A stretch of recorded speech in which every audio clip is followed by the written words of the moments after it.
Hey everyone, and welcome back to a new video. Now before we start this video right here, there is something I have to say to you guys. You see, I might have lied a bit about the way I met Dennis back in the Draw My Life video, but that was just so that I could give you an actual detailed explanation on how I actually met him. I know what you're thinking right now. Sub, you are a liar and you lied to all of us. Now hold on. I didn't really lie. Well, sort of. I guess you can see it as I kept a secret just so that I could give you guys an awesome video today covering how exactly I met Dennis and what really happened, instead of just telling something stupid really quick which is really boring and all of that good stuff. So that's why I am dedicating this video to telling you guys and drawing out for you guys how I met Dennis. Now hold on to your horses because this story is a pretty long and complicated one, so you will have to pay attention all the way through. Okay, so now that I basically warmed all of you up for the actual story here, it's time to get started, isn't it? I hope you are all ready for this one because this one took me a while to prepare for you guys, but I think that the end result here is totally worth it. Alright, so without any further ado,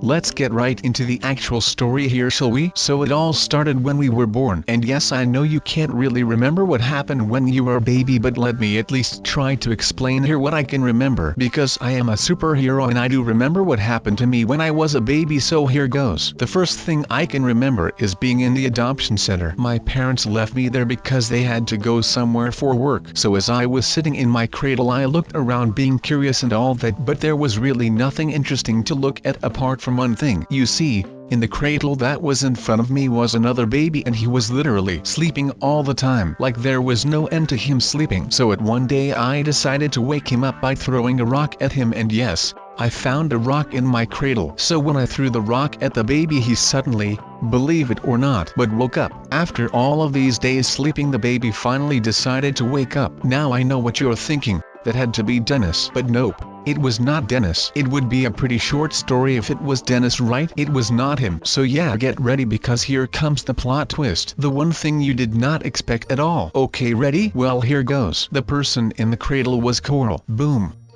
Come on, that had to surprise you, right? That's like the best plot twist I have ever heard in a story before. Anyway, so yeah, let's get to the actual point here. The baby in the other cradle was Coral, and I asked him why he was sleeping all the time, and he kind of looked really weird at me and he said, well, it's because I don't have anything better to do. And I was like, yo, why don't we just get out of this place and get our own place and go from there? I looked into Coral's eyes and I instantly saw a connection between us, and at that exact moment Coral looked at me and he said, yes, let's totally do that. So at that same night we got out of our cradles and we crouched out of the adoption center. You know, because we couldn't even walk back then because, you know, we were babies. Anyway, let's not get too far ahead of ourselves here. We started crouching around, and because we had no idea where we were actually going, we ended up in the disco, which was full with people, and when they saw us they began screaming, and before we knew it we were back at the adoption center. So our whole plan of escaping the adoption center and getting our own place kind of failed big time. I know what you're thinking right now. Sub, you said you were going to tell us about how you met Dennis. We don't want to know how you met Coral.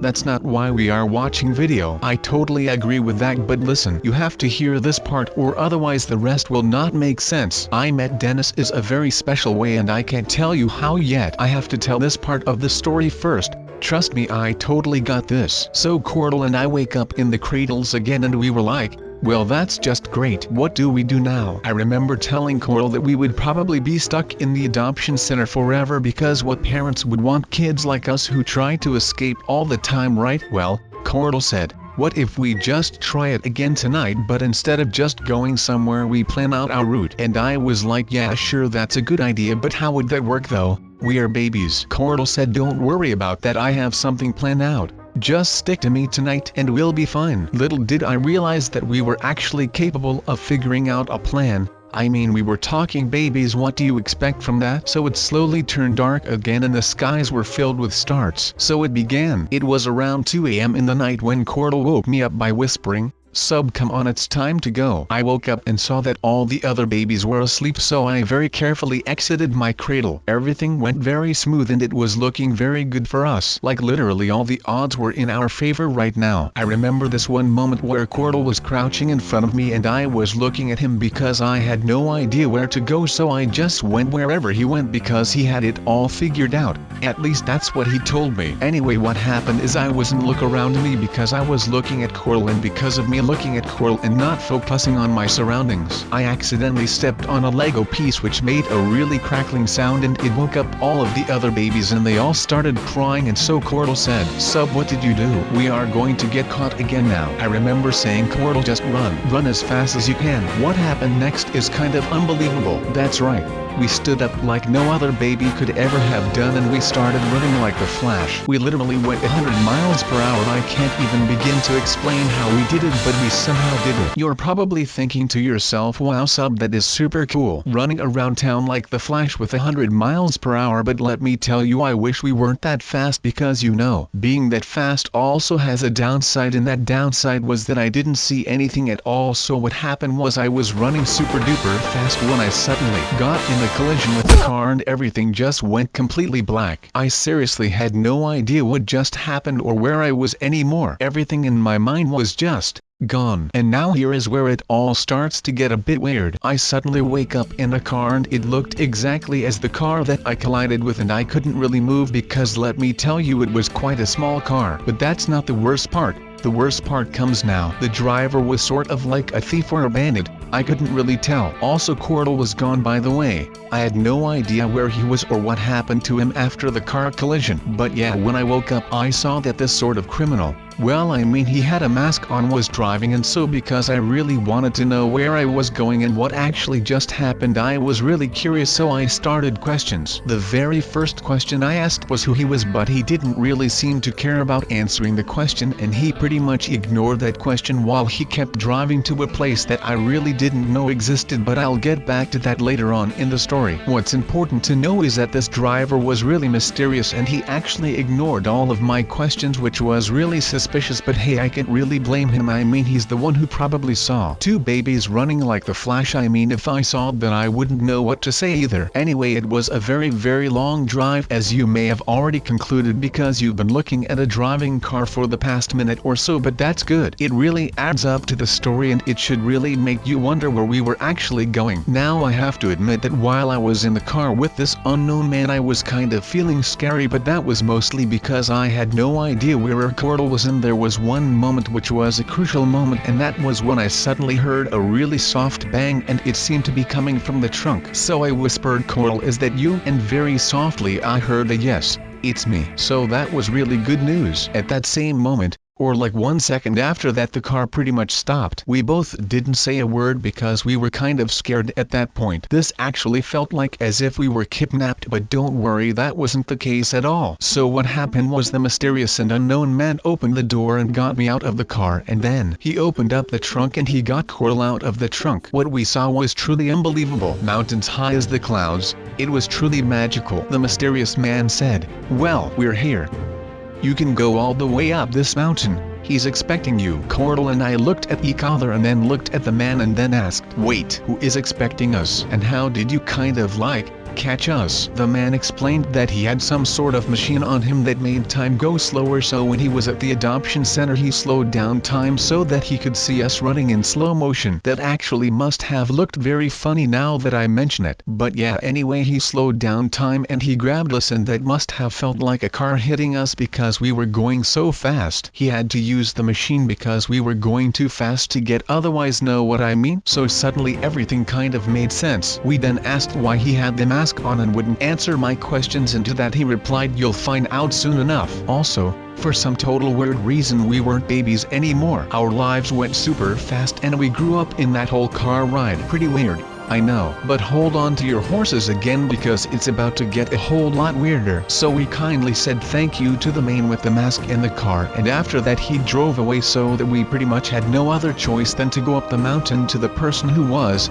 according to the man, expecting us. Cordell and I decided to go up the mountain, but let me tell you, it took us a really long time to get up there. I believe it took us about like 6 full hours and 42 minutes and about 13 seconds. Yeah, that sounds about right. Anyway, so we get to the top of this thing and guess what we see? That's right, nothing. Not a single thing. And this is the part where it gets really weird. Suddenly the ground began shaking and we had no idea what was going on. We heard something coming from the distance and before we knew it, believe it or not, but there was a giant in front of us. Now you may be thinking, a giant? Why would there be a giant on top of a mountain? Well, actually, according to my own fantasy book knowledge, this is pretty much the natural habitat of giants. You know, it is like living on a hill in the countryside. But of course everything needs to be a little bit bigger to make it suitable for a giant, so instead of living on a hill, giants live on mountain tops. Now as the giant made his way to the top of the mountain, we were in shock. We had no idea what to do. You know, we really did not expect a giant on top of this mountain, especially if you think about it like we did. We thought there was nothing up there. We just conquered a mountain seemingly for no reason at all. And of course we did go up the mountain for a reason, but it had nothing to do with giants. So you might imagine that the first thing Cordell did was run. He went and hid behind a rock while I waited for the giant to approach me, and when he got close I took my mighty sword, and in one swing I struck him down to be crowned king of the mountain top that I do not know the name of. Okay, maybe not. We actually just started running down the side of the mountain as fast as we could, and that is pretty fast as you may know. So while running down that mountain we realized that what we were doing was pretty unhero-like. So we sprinted back up the mountain, while I made sure that I had not just peed my pants. And no, I did not. Whatever Cordell tells you, I did not pee my pants. When we got back to the top of the mountain we did not see the giant, so we were thinking that it might have gone away. That was the only logical explanation, right? Guess again. Giants, apparently, are pretty fast. So the giant had run around the mountain, and it was sneaking up behind us. But because we thought it went away, we just tried getting back down, and there it was. It was a huge, but I mean huge beast. It kinda looked like a human. You know, the signs were definitely there. You of course had the 2 arms, 2 legs, 3 toes, 1 eye. Wait a second, 1 eye? Yeah, right. It had 1 eye. So we did not only encounter a giant, it was also a cyclops. A great find, but that was not why we were there. So we were staring at the giant's humongous eye, when it started talking. "You shall not pass," it said in a deep and loud voice, followed by a swift "Hi, I am kidding, my name is Paul and I love Lord of the Rings." So since Paul the weirdly nice giant was actually not trying to kill us, we just asked if he knew about the man in the car. And he did not know about the masked man in the car, but he said that he actually heard something about a man expecting 2 young studs. And obviously we were the young studs, hence the stud part. But what wasn't really clear to me was that the man was expecting 2 young guys, not babies, but grown-up teens. And that was the weird part. We only just grew up on that car ride. Then how did the man on the mountain already know that we were grown up? And why didn't he just wait on the foot of the mountain? Now instead we had to walk those 6 hours, 42 minutes and 13 seconds. And now it was all for nothing. Nothing made sense at that point, so we asked the giant if he knew where we had to go. Since we just escaped, got into a car with some masked stranger, and now we're sitting on a mountain top next to the one-eyed giant named Paul. We of course had no idea where we could go find shelter for the night, which was coming very soon. The giant told us that we could come with him. He had a cave not too far from where we were sitting now, and he said that he had some dinner leftovers. Whatever leftovers may be for a giant. So since we did not really have a choice, we just got up and followed the giant. But once we got up and started walking toward the path that the giant had made with his enormous feet, we saw the silhouette of a man, casted upon the back of the giant. So Cordell and me turned around, and saw a man covered in fruit jelly. I did not get why, or what type of jelly it was, but I like to believe that it was grape jelly. I wish he had some peanut butter too, but you know, beggars, choosers. We then walked up to the man who looked like he just saw a ghost, or that was just because he was covered in jelly. I have no idea. This whole day has been a mess up to this point. We asked the man if he was expecting 2 youngsters on the top of this mountain today, which he then nicely answered yes to. So we still didn't really get why he was covered in jelly, or why he was expecting us in the first place. But we just asked him some more questions to find out why we were there. He told us that he knew we were coming, because what we had done did not go unnoticed. We breached out of an adoption center. We had the ability to run as fast as the Flash, and we got kidnapped by some dude with a mask on. So he told us that he would explain all of it when we got to his house, down the mountainside, somewhere in the woods. So of course, with nowhere else to go, we just followed him into the woods. While we were walking down a dirt path in the woods,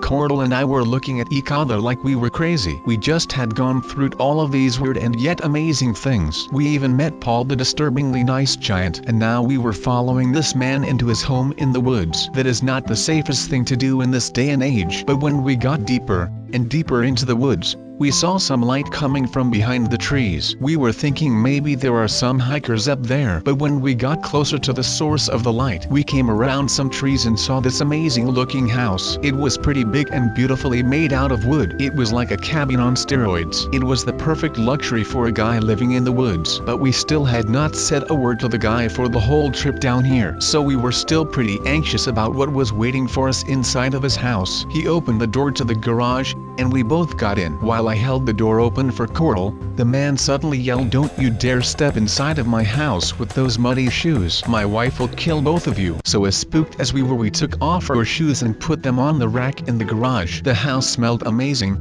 It was like someone was baking literally every pastry there was on planet Earth. And both Cordell and me were really hungry, so our stomachs started growling. When the wife of the man came into the hall, she asked us if we wanted something to eat or to drink. We immediately said yes and followed her into the kitchen. Upon arriving in the kitchen, we saw all the pastries that were made and were being made. And who was making those pastries? Right, it was Denis, the old man who got us off of the mountain. That was Denis, his granddad, and the woman was his grandmother. And he was, just like his grandpaps, totally covered in jelly. Apparently something went wrong when making a cake, and some jelly may have exploded all over those two. Then Denis, his grandma, gave us both a glass of milk, and she said we could eat all the pastries we wanted as long as we would brush our teeth. And that, you guys, is how I met Denis.